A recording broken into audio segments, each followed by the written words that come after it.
வணக்கம். செந்தணலின் பிரதான செய்திகள்.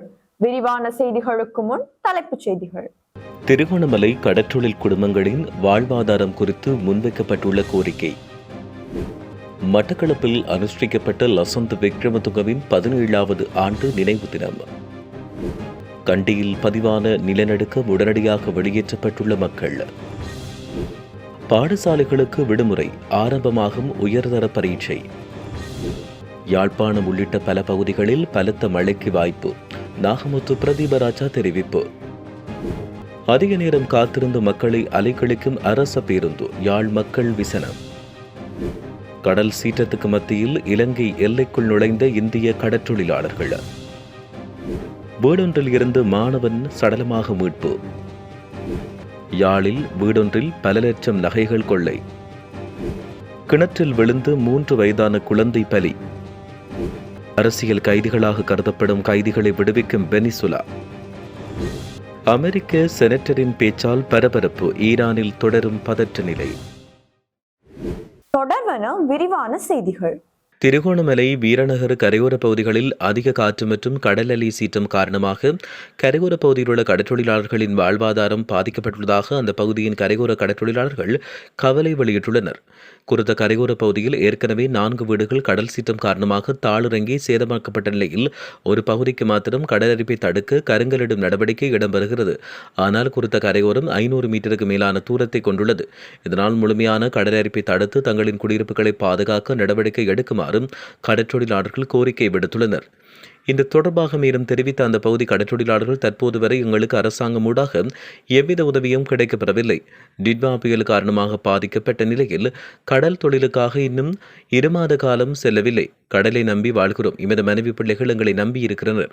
நாங்கள் நகர பகுதி மையத்தில் உள்ளோம். எமது பகுதியூடான கடலரிப்பை தடுக்க யாரும் நடவடிக்கை எடுக்கவோ வந்து பார்க்கவோ இல்லை. எமது வீடுகள் மற்றும் கோயில் எல்லாம் இந்த கடலரிப்பால் இல்லாமல் போகும் நிலை ஏற்பட்டுள்ளதாகவும், எமது பிள்ளைகள் வெளியில் இறங்கி நடமாட முடியாத அளவுக்கு கடலின் தாக்கம் சூழ்ந்துள்ளது.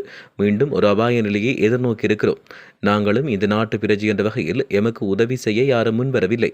எனவே தங்களையும் தங்கள் வாழ்வாதாரத்தையும் பாதுகாக்குமாறும் உரிய நடவடிக்கைகளை உரிய அதிகாரிகள் எடுக்குமாறும் அவர்கள் கோரிக்கை விடுத்துள்ளனர். படுகொலை செய்யப்பட்ட சிரேஷ்ட ஊடகவியலாளர் லசந்த விக்ரமதுங்கவின் 17வது ஆண்டு நினைவு தினம் மட்டக்களப்பு ஊடக மையத்தில் இடம்பெற்றது. இந்த நிகழ்வு நேற்று மாலை மட்டக்களப்பு தமிழ் ஊடகவியலாளர் ஒன்றியம், கிழக்கிழங்கை செய்தியாளர் சங்கம் மற்றும் மட்டக்களப்பு ஊடக அமையம் ஆகியவற்றின் ஏற்பாட்டில் இடம்பெற்றது. மட்டக்களப்பு ஊடக அமையம், மட்டக்களப்பு மாவட்ட தமிழ் ஊடகவியலாளர் ஒன்றியத்தின் தலைவர் கிருஷ்ணகுமார் தலைமையில் இடம்பெற்ற இந்த நிகழ்வில் மட்டக்களப்பு அம்பாறை மாவட்டத்திலிருந்து ஊடகவியலாளர்கள் கலந்து கொண்டனர். இதன்போது உயிரிழந்த ஊடகவியலாளர் லசந்த விக்ரமதுங்கவின் உருவப்படத்துக்கு மலர் மாலை அணிவிக்கப்பட்டு ஈகைச்சுடர் ஏற்றப்பட்டு மலர் அஞ்சலி செலுத்தப்பட்டதோடு 1 நிமிட அகவணக்கம் செலுத்தப்பட்டது. அதைத் தொடர்ந்து சிரேஷ்ட ஊடகவியலாளர்களால் லசந்த விக்ரமதுங்கவின் நினைவுகள் இடம்பெற்றமை குறிப்பிடத்தக்கது. கண்டி உடதும்பர பகுதியில் நேற்று மாலை நிலநடுக்கம் ஒன்று பதிவானதை அடுத்து அந்த பகுதியில் உள்ள 128 குடும்பங்களைச் சேர்ந்த 520 பேர் உடனடியாக வெளியேற்றப்பட்டுள்ளனர். உடதும்பர தேவாகந்திய கிராமத்தில் நேற்று மாலை 5 மணியளவில் ரிக்டர் அளவுகோலில் 2.2 நிலநடுக்கம் பதிவாகியிருந்தது. மன்றுள்ள, கலாவல, மகாவல, உடபிடவல, தெமட்டியா, பபுகந்த ஆகிய பகுதிகளில் உள்ள மக்கள் இந்த நிலநடுக்கத்தை உணர்ந்ததாக தெரிவிக்கப்பட்டுள்ளது. மேலும் தேவகந்திய மற்றும் பம்பரபித்த கிராமங்களில் வசிக்கும் 128 குடும்பங்களைச் சேர்ந்த 520 பேர் உடனடியாக சதிபோலா கட்டிடம் மற்றும் ஜேதவனராமிய விகாரைக்கு அனுப்பப்பட்டுள்ளதாக போலீசார் தெரிவிக்கின்றனர். அரசு மற்றும் அரசு அங்கீகாரம் பெற்ற தனியார் பாடசாலைகளுக்கு 1வது பாடசாலை தவணையின் முதல் கட்டம் இன்றுடன் நிறைவடைவதாக தெரிவிக்கப்பட்டுள்ளது. அதன்படி 1ஆம் தவணையின் 2ஆம் கட்டம் இம்மாதம் 21ஆம் தேதி மீண்டும் ஆரம்பிக்க திட்டமிடப்பட்டுள்ளது. இதனிடையே பேரிடர் சூழ்நிலை காரணமாக ஒத்திவைக்கப்பட்ட உயர்தர பரீட்சை பாடங்கள் 12ஆம் தேதி முதல் 20ஆம் தேதி வரை நாடு முழுவதும் 2086 பரீட்சை மையங்களில் நடைபெறவுள்ளதாக அறிவிக்கப்பட்டுள்ளது. இந்த நிலையில் அனர்த்தம் காரணமாக தேசிய அடையாள அட்டையை இழந்த மாணவர்கள் தற்காலிக அடையாள ஆவணத்தை பயன்படுத்தி பரீட்சைக்கு தோற்ற முடியும் என பரீட்சை திணைக்களம் அறிவித்துள்ளது. குறித்த தற்காலிக அடையாள அட்டை பரீட்சைக்கு தோற்றும் மாணவர்களுக்கு பாடசாலை அதிபரால் வழங்கப்படும் என்றும், தனியார் பரீட்சார்த்திகளுக்கு பிரதேச செயலாளரால் வழங்கப்படும் என்றும் தெரிவிக்கப்பட்டுள்ளமை குறிப்பிடத்தக்கது. வங்காள விரிகுடாவில் மட்டக்களப்புக்கு கிழக்காக காணப்படுகின்ற ஆழ்ந்த காற்றழுத்த தாழ்வு மண்டலம் கிழக்கு மாகாண கரையோரமாக வடக்கு வடமேற்கு திசையில் நகர்ந்து யாழ்ப்பாணத்திற்கு அண்மிக்கும் வாய்ப்புள்ளதாக நாகமுத்து பிரதீபராஜா தெரிவித்தார். இது யாழ்ப்பாணத்தை அண்மிக்கும் போது வலுக்குறைந்து தாழ்வு நிலையாக கரையை கடக்கும் என்று தெரிவிக்கப்பட்டுள்ளது. ஆகவே மலையக மக்கள் அச்சப்பட வேண்டாம். மத்திய ஊவா மாகாணங்களில் சில இடங்களில் எதிர்வரும் 11ஆம் தேதி வரை கனமழை கிடைக்கும் வாய்ப்புள்ளது. பொத்துவிலுக்கு தென்கிழக்காக சுமார் 580 கிலோமீட்டரில் உருவாகிய காற்றழுத்த தாழ்வு மையம் இன்று கிழக்கு மாகாணத்தின் கரையோரத்தை நெருங்க உள்ளதாக யாழ் பல்கலைக்கழக புவியத்துறை பேராசிரியர் நாகமுத்து பிரதீபராஜா தெரிவித்தார். நேற்று யாழ் ஊடகமையத்தில் இடம்பெற்ற ஊடகவியலாளர் சந்திப்பில் அவர் இவ்வாறு தெரிவித்தார். கடந்த 4ஆம் தேதி இந்தோனேசியாவிற்கு மேற்கு பக்கமாக வங்காள விரிகுடாவில் இலங்கைக்கு தென்கிழக்காக காற்று சுழற்சி உருவாகியுள்ளமை குறிப்பிடத்தக்கது.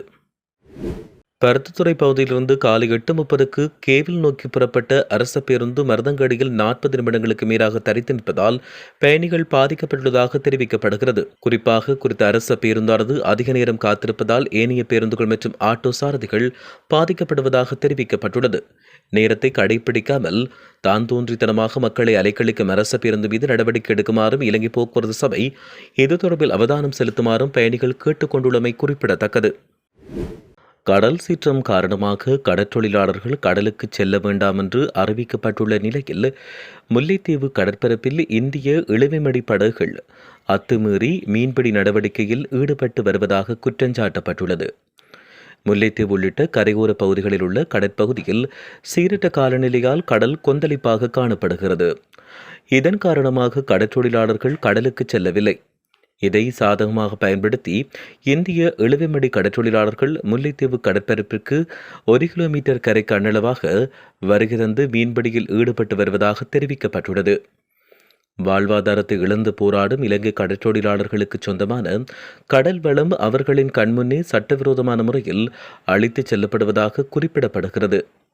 இதேவேளை முல்லைத்தீவு கடற்றொழிலாளர்களின் வாழ்வாதாரத்தை இந்திய கடற்றொழிலாளர்கள் அழித்துச் செல்வதை தடுப்பதற்கு இதுவரை எவ்வித நடவடிக்கையும் உரியவர்கள் எடுக்கவில்லை என்றும் கடல் தொழிலாளர்கள் கவலை வெளியிட்டுள்ளனர்.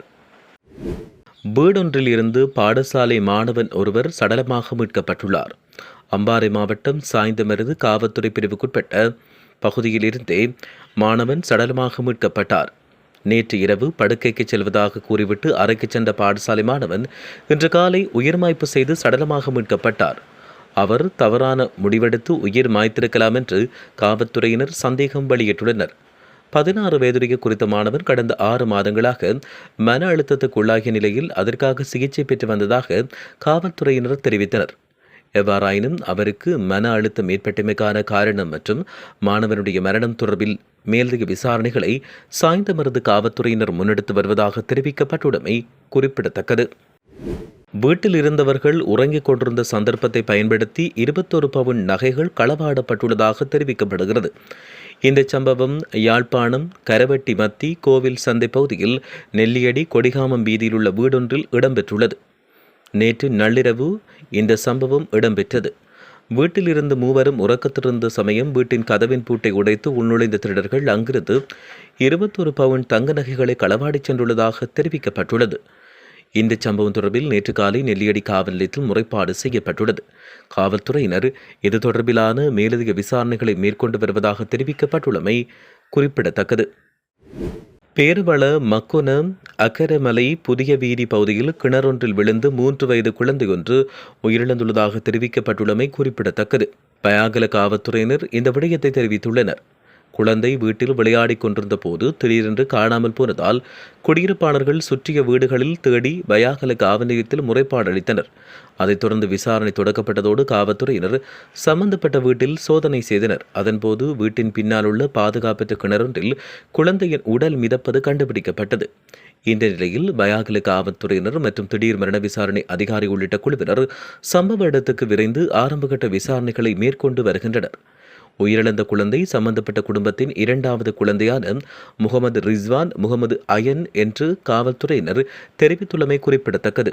இதேவேளை குழந்தைக்கு 3 வயது என்றும் குறிப்பிடப்பட்டுள்ளமை குறிப்பிடத்தக்கது. இனி சர்வதேச செய்திகள். மனித உரிமைகள் குழுக்களால் அரசியல் கைதிகளாக கருதப்படுகின்ற கைதிகளை விடுவிக்க வெனிசுலா அரசாங்கம் நடவடிக்கை எடுத்துள்ளது. இதை அதிகாரிகள் நல்லெண்ண நடவடிக்கையாக விவரித்துள்ளனர். இதன்படி இரட்டை குடியுரிமை பெற்ற ஒருவர் உள்ளிட்ட அதன் 5 குடிமக்கள் விடுவிக்கப்பட்டதாக ஸ்பெயினின் வெளியுறவு அமைச்சர் தெரிவித்தார். அவர்களில் முன்னணி மனித உரிமை ஆர்வலர் ரோசியோ ஜான் மிகுவல் இருப்பதாக கருதப்படுகிறது. கடந்த சனிக்கிழமை வெனிசுலாவின் தலைநகர் கரகாஸில் நடத்தப்பட்ட அமெரிக்க தாக்குதலின் பின்னர் வெனிசுலாவின் ஜனாதிபதி போதைப்பொருள் கடத்தல் குற்றச்சாட்டுகளை எதிர்கொள்ள அழைத்துச் செல்லப்பட்டதைத் தொடர்ந்து இந்த நடவடிக்கை மேற்கொள்ளப்பட்டுள்ளது.